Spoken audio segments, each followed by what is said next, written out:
지난주에 너무 심각해서 일주일 입원을 했습니다. 그래서 병원에 입원한 게 아니고 호스피탈을 또 가고 해야 되는데 안 되겠더라고요. 그래서 병원에서 약 탁 타오고 방밖에를 안 나가서 하나님께서 낚여주시길 기도하고 방에 콕 처박혀갖고 새끼밥만 먹고 일주일 있었더니 그 낚이 나네요. 그리고 이제 약을 먹으면 한 2주 동안 계속 알아야 되기 때문에 안 돼서 약을 안 먹고 안 되겠다 그래서 조절을 하면서 제가 하는 거 특히 운동 같은 게 있으면 15%하면서 하면서 하루 종일 입원을 했었더니 어제 처음 나왔거든요. 강소희 집사님 일주일에 많이 좋아서 그 덕분에 제가 신라 붙임하고 본주에 맞아요. 문 밖에도 안 나갔어요. 똑같은 공기의 습도를 유지하고 일주일 새끼 났더라고요. 본친 것을 뭐 했을까요? 네, 동계올림픽 봤습니다.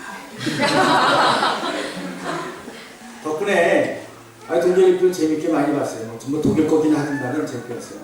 동계올림픽을 하계올림픽보다 더 좋아합니다. 왜냐면 하계올림픽과 비교해서 동계올림픽의 특징이 두 가지가 있어요. 첫째는 뭐냐면 동계올림픽은 딱 두 군데서만 열려. 얼음이 있거나 눈이 있거나 다른 데는 없어요. 그러니까 전반적으로 다 풍치가 좋아. 보고 있으면 기분이 좋아. 눈 덮인 산에 얼음에 아주 좋죠. 두 번째 특징은 뭐냐면 동계올림픽은 전부 다 장비를 갖고 해야 됩니다.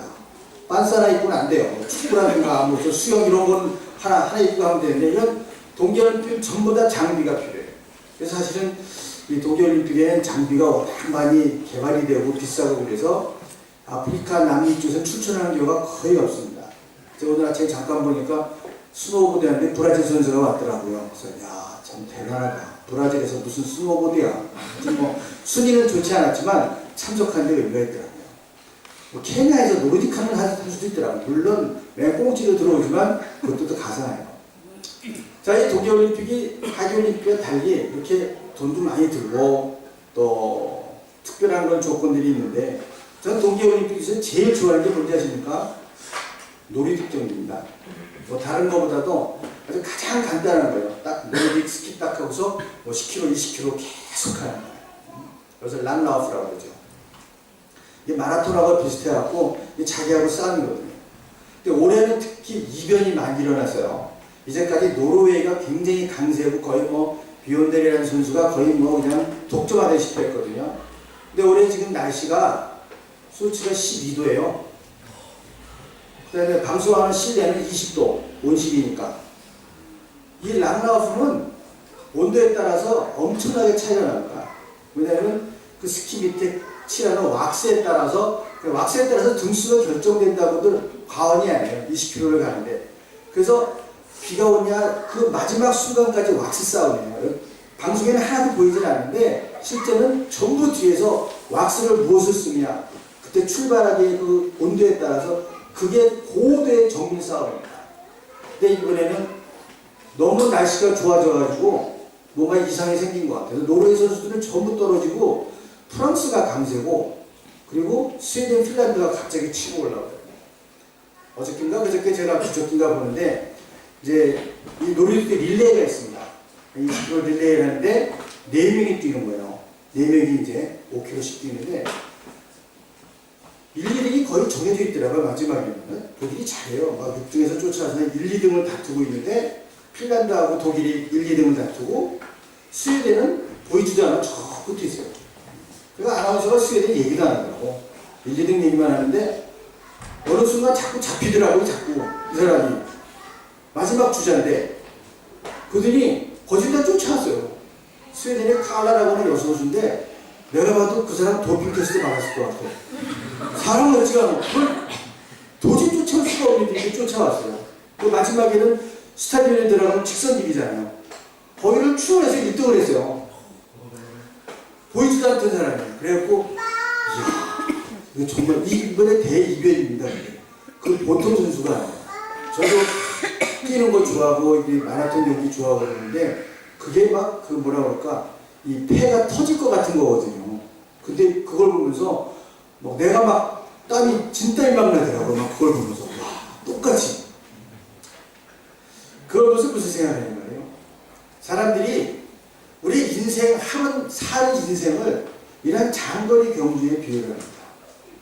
500m 반짝 뛰었다고 끝나는 게 아니고 100m 반짝 뛰었다고 끝나는 게 아니다. 이게 인생이에요. 인생은 이런 장거리 경주와 같습니다. 한때 빨리 뛰었다고 우승하는 것도 아니고 잠시 쳐졌다고 꼴찌하는 것도 아닙니다. 문제는 끝까지 뛰어야 되는데 어떻게 내가 나를 관리하면서 뛰어가느냐는 거죠. 뛰는 사람들, 저는 사이클도 좋아하고 사이클도 이 폐활량이 가장 빨리 느는 운동입니다. 사이클 해보신 분은 알지만 왜 사이클을 빨리 못 가는지 아세요? 마지막에는 다리에는 힘이 있어요. 다리는 짚고 싶은데 숨이 안 따라와요. 이 숨을 쉴 수가 없어갖고 더 빨리 못 달리는 거예요. 그만큼 엄청난 폐활량을 요구하거든요. 그러니까는 나중에는 자기하고 싸움이 돼요. 이게 내가 꼭 이렇게 해야 되나? 이거 뭐 밥 먹겠다고 하는 것도 아니고 꼭 해야 되나? 그런 생각이 자꾸 들어요. 그러니까 제가 사이클을 매일 연습할 때도 일주일에 한 두세 번은 꼭 가야 되나? 또 이렇게 지가 생각해. 가다 비 올 것 같은데 뭐 이러면서 안 나가고 싶은 거예요. 이게 자기하고 싸움이에요. 매일 나가는 게 쉽지가 않아요. 끝까지 하는 것도 쉽지가 않습니다. 인생이 그렇습니다. 여러분들 여기서 청년들이 굉장히 많아요. 공부하고 뭔가 이루고자 하는데요.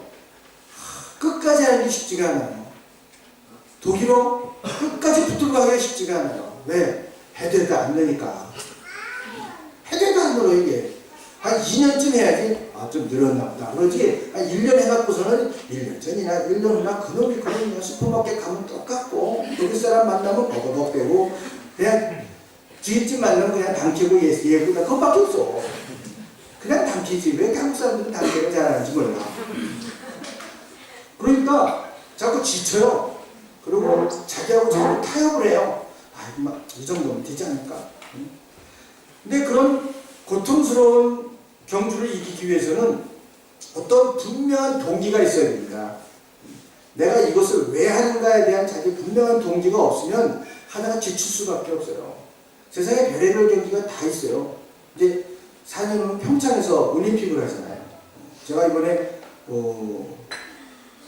스포츠 연구원 가보니까 한국에서 제일 좋아하는 무슨 노스페이스라는 거 있죠? 그럼 벌써 이 머리띠에 태극기 집어넣어서 팔더라고. 내가 이것들이 태극기가 뭔지 안 하시더라고. 근데 여하튼 여기다 전부 태극기 다 집어넣어서 팔아요. 다음 동계올림픽 지역이 되는 거지. 그래서 벌써 장사를 그렇게 보고 하더니 이미 이 소치는 지나갔어.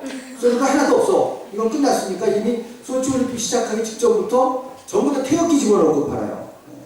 근데 그 올림픽을 준비하기 위해서 무슨 일을 하냐면요. 알몸 달리기 이런 거예요. 평창에서 사람들을 알리느라고 전 세계에서 사람들이 와갖고 그거 진짜 빤스 하나 입고 뛰는 거야. 영하 20도에.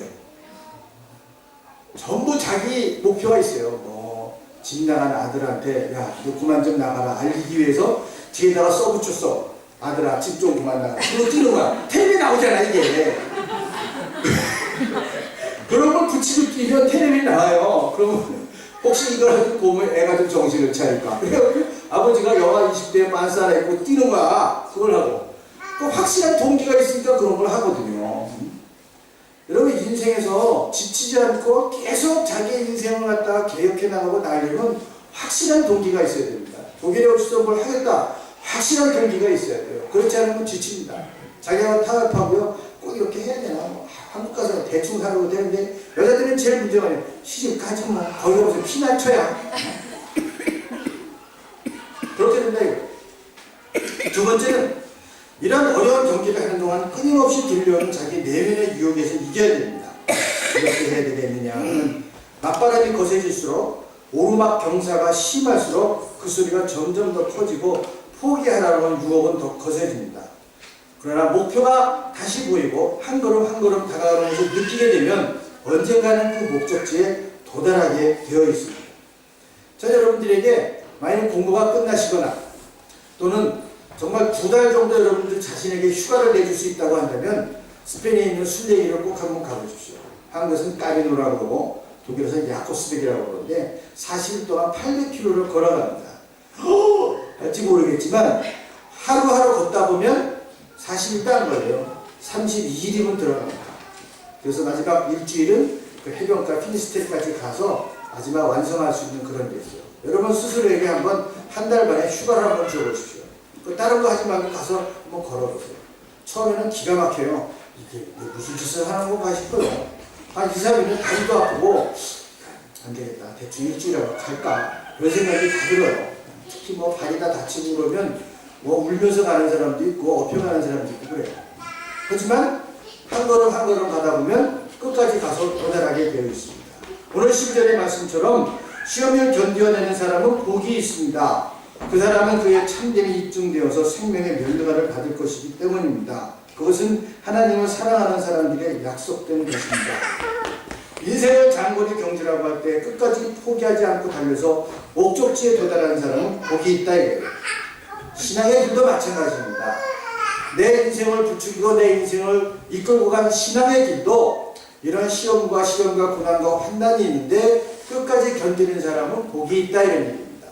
좀 쉽게 얘기하면은 신앙의 길은 산꼭길이 아니다 이런 얘기입니다. 여러분 우리가 교회에 나와서 신앙생활하는 길이 산꼭길이 아니다 이런 얘기입니다. 그 신앙에 엄청난 시련도 있고 악천후를 예상해야 되고 짓눈길을 예상해야 되고 소나기를 예상해야 된다 이겁니다. 야고보서를 읽는 사람들은 그 당시에 예수를 믿는다는 것 때문에 박해를 받던 사람들입니다. 그러니까 중간에 배교하는 사람도 많고요. 이거 믿어야지 내가 사나? 그러면서 떠난 사람도 많아요. 그런데 끝까지 이기는 사람은 복이 있다는 얘기입니다. 여러분이 지금 이 자리에 앉아서 지금 독일에서 하고 있는 일을 신앙으로 여러분들이 고백할 수 있고 이것이 하나님께서 나를 위해서 예비하신 길이다 생각이 되면 끝까지 가라 이거예요. 포기하지 말고 끝까지 가라. 그러면 거기에 복이 있고 내가 원하는 그 길이 열린다고 하는 것입니다. 야고보서는 이런 시험을 피하라 이런 얘기를 하지 않아요.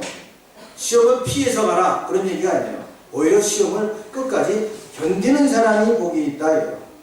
이것을 견딤으로 그의 참됨이 입증되고 멸류관을 받을 것이기 때문입니다. 이 멸류관은 믿음의 길에서 끝까지 참고 견디고 달려간 자에게 주시는 하나님의 상급입니다. 지금 우리가 사는 세상이 이렇게 야고보서를 읽는 사람들처럼 목숨을 걸고 신앙생활하고 그런 박해를 받는 신앙생활을 하는 것은 아닙니다.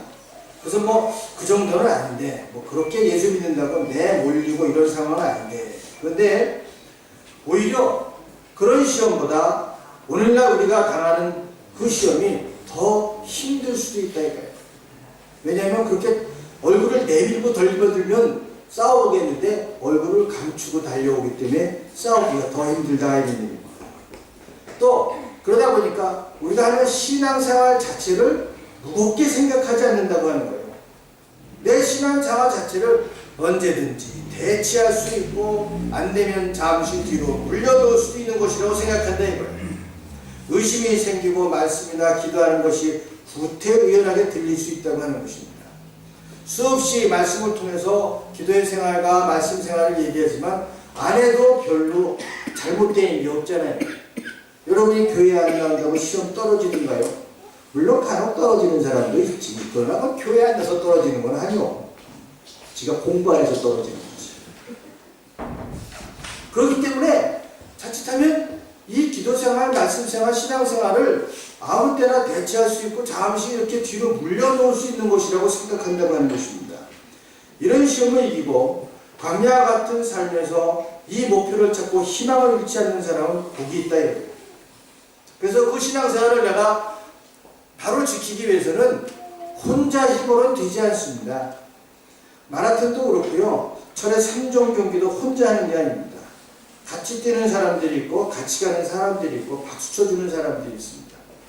우리가 생각하기에는 스케이트 타는 것도요. 혼자 열심히 하면 될 것 같다고 생각하죠. 이상화 선수가 뭐 금메달을 땄더라고요.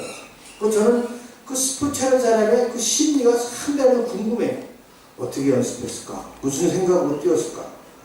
근데 그 소치가 지금 얼음 빙질은 좋지가 않아요. 다 그래요. 김연아도 얼음 자기가 좋아하는 얼음이 아니고 이상화도 자기가 좋아하는 얼음이 아니라서 좋은 기록을 예상을 안 했대요. 근데 올림픽 11호로 금메달을 땄는데 제가 놀란 거는 뭐냐면요. 이상화가 금메달을 따는데 관중들의 박수 소리가 큰 힘이 됐대요. 그래서 내가 야 그거 뛰면서도 박수 소리 듣는구나. 난 굉장히 의외였어요. 500m니까는 뭐 금수다리가 끝나는 건 줄 알았더니 그 박수 소리가 힘이 됐다는 거예요. 같이 가는 거예요. 그래서 다 같이 교회에 와서 여러분들이 신앙생활을 하는 것들을 서로 격려해주고 이끌어주고 기도에 나와서 같이 기도하면서 중보하고 이 길을 같이 가는 거예요. 그래서 공동체가 중요한 것입니다. 여러분 신앙의 길은요 솔로 혼자 가는 솔로 영웅이 아니에요. 영웅적인 신앙이나 다 같이 서로 부족하고 모자라는 것들을 채우고 격려하고 이끌고 밀면서 그렇게 가는 것입니다. 예수님도 시험 당하셨거든요. 누구나 다 시험 당할 수 있어요. 중요한 건 시험에 들어가 빠지면 안 되는 거야. 시험 당하는 건 예수님도 당해요. 그러나 시험에 빠지면 안 된다고 하는 것이죠. 사람이 시험에 들면 모든 게 잘못 보일 수가 있어요. 그 공자의 제자 중에 공무라는 친구가 자천이라는 친구가 있었어요. 그런데 이 공무라는 사람이 자천 사람이 전부 다 이제 공부를 열심히 하고 취직이 됐다고. 근데 조금 말단 관리로 취직이 됐어요. 그래서 몇 년 지난 다음에 공자가 물었습니다. 공무라는 제자한테 그래 관리 생활해보고 어떠냐 했더니 얻은 건 없고 다 잃어버린 것만 있다는 거예요. 그것도 일을 해야 되니까 일을 하다 보니까 책도 읽지 못하고 공부도 하지 못하고 학문도 잃어버리고 쥐꼬리 많아 월급으로 생활하려고 하니까 생활도 바빠서 그냥 뭐 하나 즐거운 일이 없고 게다가 일을 하고 그러니까 옛날에 자기 이렇게 학문을 하던 친구들을 다 잃어버렸다는 거예요. 말이 돼야 안 돼요? 말이 되잖아. 그 사람 말이 맞죠? 그래서 야 안됐다. 그 자천이라는 제자한테 물어봤어요. 너는 관리생활이 어떠냐 했더니 잃어버린 건 없고 참 얻은 것이 많습니다. 뭐가 이렇게 얻은 게 많냐? 그러니까 그동안 공부만 했는데 현직에 나와서 그 공부한 것을 실천해 보니까 이게 공부한 것처럼 되는 게 아니더라. 참 배운 게 많고 옆에 있는 친구들한테도 배운 것이 많습니다. 쥐꼬리만한 공급이라고 하지만 먹고 사는데 부족하진 않았고 정말 행복하게 가족들하고 지냈습니다. 거기서 일을 하다 보니까 옛날 친구는 다 잃어버렸다고 할 수 있지만 새로운 친구들이 많이 생겨서 친구도 새로 많이 생겼습니다. 똑같은 공급과 똑같은 삶을 사는데 한 사람은 다 잃어버렸다고 하고 한 사람은 모두 얻었다고 생각합니다. 뭐가 다를까요? 뭐가 다를까요? 이게 자기의 마음가짐이고 자기의 삶을 바라보는 관점입니다. 이것이 바로 되어 있지 않고 자꾸 삐딱하고 옆으로 보고 그러면 그 사람 인생 꼬일 수밖에 없어요. 사람이 눈으로 보라도 다 똑같은 걸 보는 게 아니에요. 그래서 이 사람을 딱 보면 야 잘생겼다. 야 저 총각 괜찮네. 이렇게 나오면 그렇게 볼 수 있잖아. 앞을 보면서 참 좋게 보는 사람인데 똑같이 보면서도 제 말이야 가정에 문제가 있는 것 같아. 왜 이걸 시끌거리고 그래 저거. 눈도 나쁘지 저거. 삐딱하게 보는 사람이 있어요. 한 사람을 놓고도 그 사람을 아름답게 보는 사람이 있고 항상 삐딱하게 보는 사람이 있어요. 이 사람이 잘못된 게 아니고 본 분이 잘못된 거거든요. 나의 삶도 사람을 바라보는 눈들도 이게 바로 돼야 됩니다. 사람이 행복함과 불행감을 따질 수 있는 객관적인 기준이 있을 수가 없습니다. 많이 갖고도 불행할 수 있고 넉넉하게 갖고도 불행할 수 있고 그러나 적당히 갖고 빠듯해도 행복하게 살 수가 있습니다.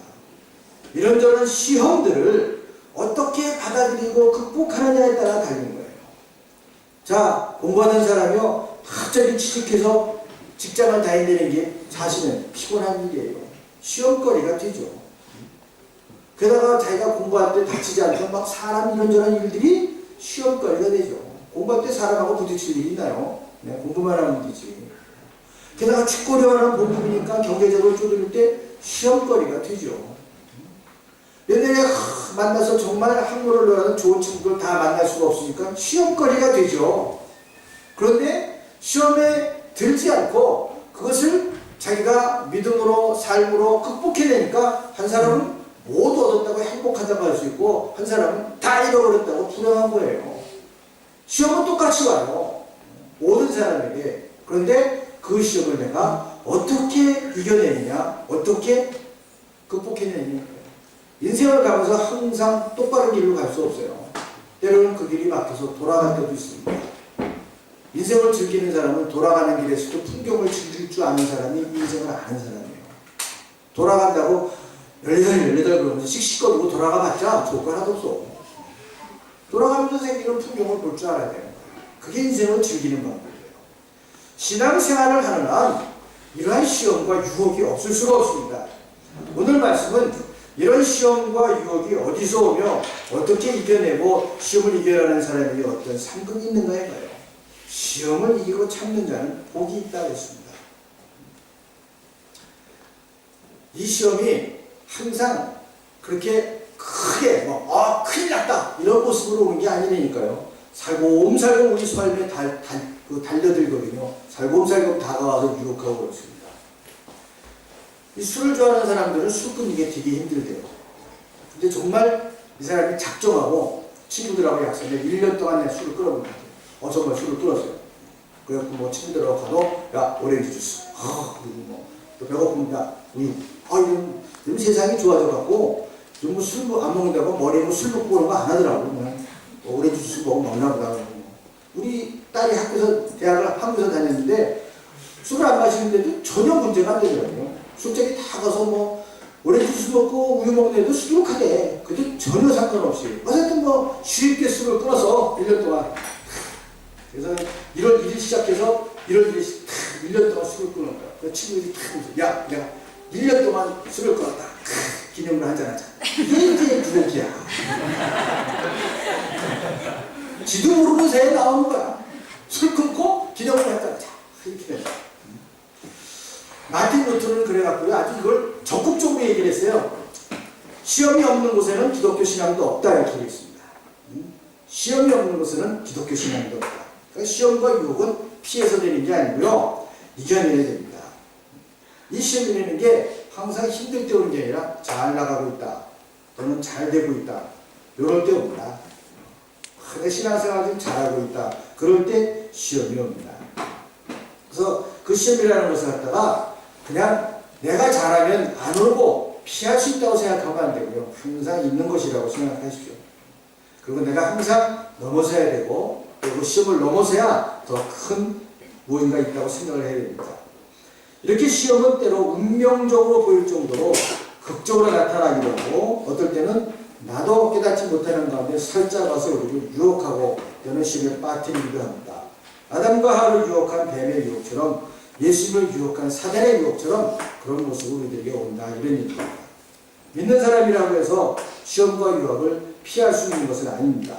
오히려 그 반대로 믿기 때문에 아예 시험과 유혹의 무대에 올라갔다고 생각하면 돼요.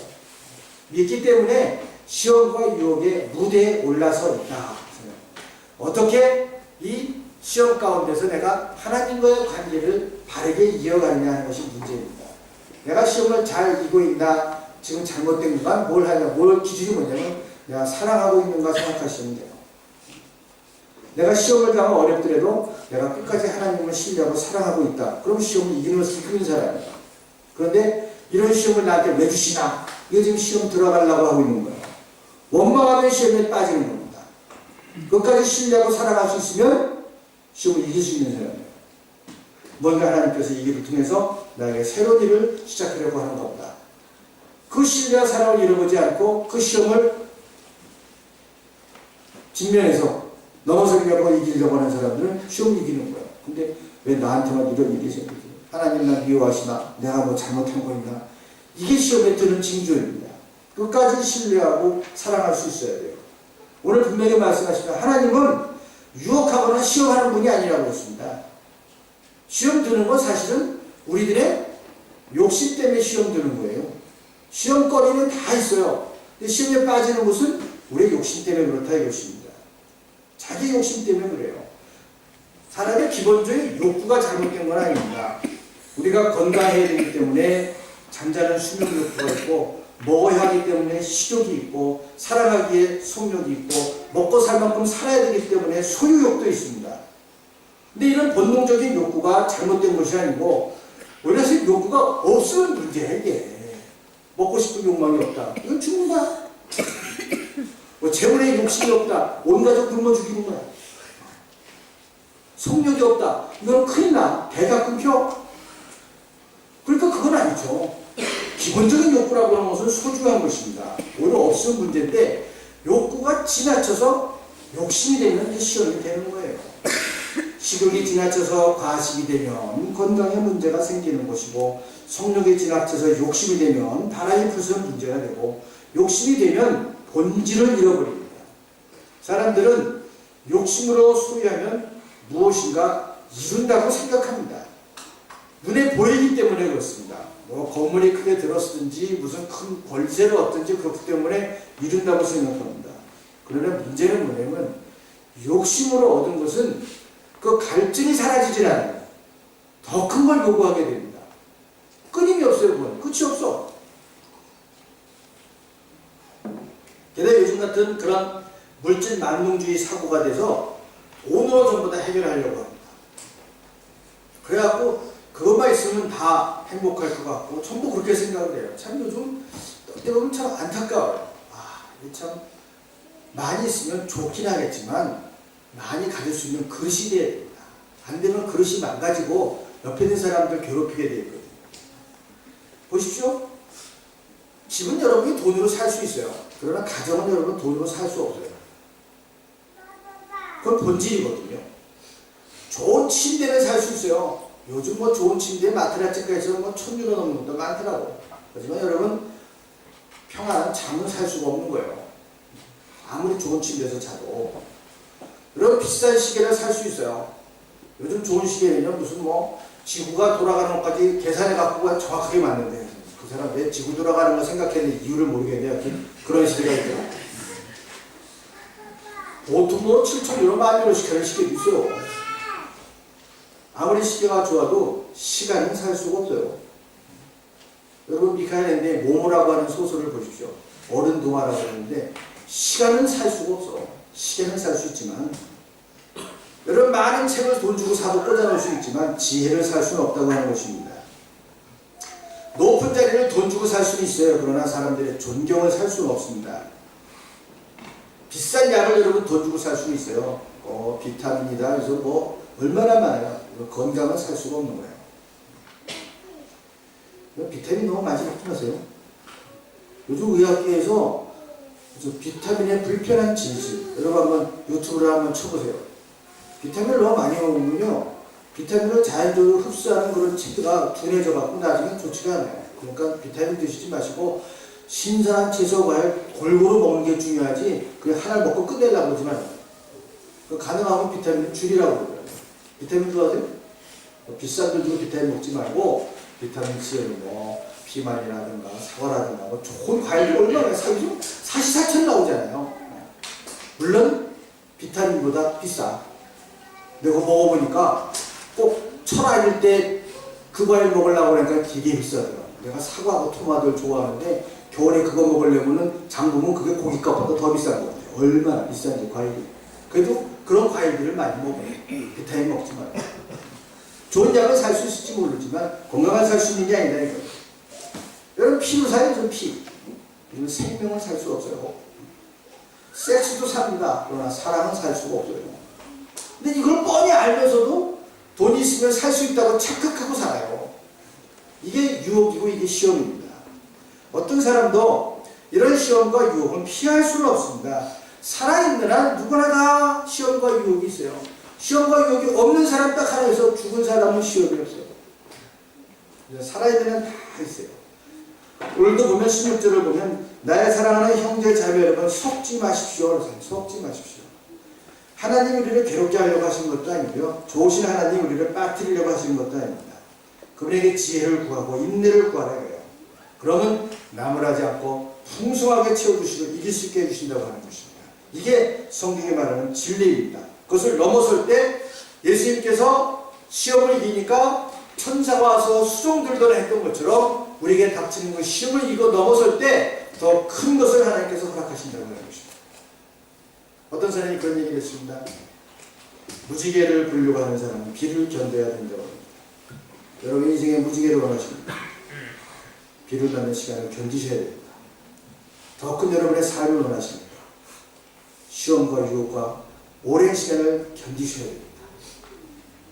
여기 있는 분들은 대부분이 지금 오랜 시간을 견뎌야 되는 사람들입니다. 무지개를 꿈꾸면서 견디는 사람들.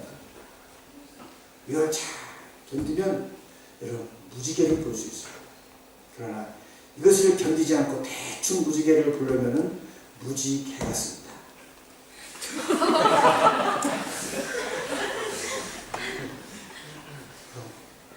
잘 견디셔야 돼요. 제가 한 7, 8년 전에 원베네딕트라고 하는 강사님을 한번 우리 청년 수양에 모셨습니다. 그분의 구가예요. He can do, she can do, why not me? 그도 하고 그녀도 나누면 못하냐. 그래서 이게 뭐냐 그랬더니 자기가 미국에서 만난 김태현 계장이라는 사람이 있는데 그 사람의 구호인데 자기가 쓰고 있대요. 절대로 포기하지 마라. Don't give up, he can do, she can do, why not me? 혼불 하더라고요. 근데 굉장히 설득력이 있어요. 그래서 제가 한번 그분을 찾아봤더니 와, 키 1m 52. 1월 2일날 태어났대요. 이 좀 잘 모르시죠? 원래 1월 1일날 첫 아들이 태어나면 그 가문이 핀되는 거야. 근데 1월 1일날 딸이 나면 가문이 망한다는 거예요. 다 그때는 뭐 검사할 때 가니까 다 1월 1일날 애가 나오니까 기다리는 딸이 나온 거야. 집안에 천덕꾸러기예요. 어른들이. 너는 태어나지 말아야 돼. 어릴 때부터 그 얘기를 들었으니 상처가 얼마나 커요. 너무너무 견디기가 힘들어서 20살 될 때 미국으로 이민 갔어요. 그래서 청소하고 뭘 했냐면요. 태권도를 가르쳤어요. 태권도 공인 8단입니다. 아줌마가 아니라 70인가 8할머니지. 8단. 그러고 공부하고 회사를 세웠는데 이제 공대에 계신 분들 아시죠? 이 마이크로칩이나 이런 그 반도체를 만드는데 만드는 것보다 중요한 게 뭐냐면 그 만드는 공간을 청정하게 해야 돼요. 그걸 라이트하우스라고 해요. 먼지가 하나도 들어가면은 미스가 나오는 거야. 그러니까 우리가 이런 산 공기보다 몇천 배 깨끗해야 돼요. 그리고 수술실도 막혀요. 그건 안과 수술 이런 데는 먼지가 들어가면 안 돼요. 그거를 유지하는 시스템을 만들었어요. 이 사람이. 그래갖고 실리콘밸리에서 가장 빨리 성장한 유력한 회사입니다. 와. 그 집 보니까 영화를 보는데 너무너무 멋있더라고. 딱 들어가니까 폴리제 같은 사람들이 서 있더라고요. 사립경찰이요.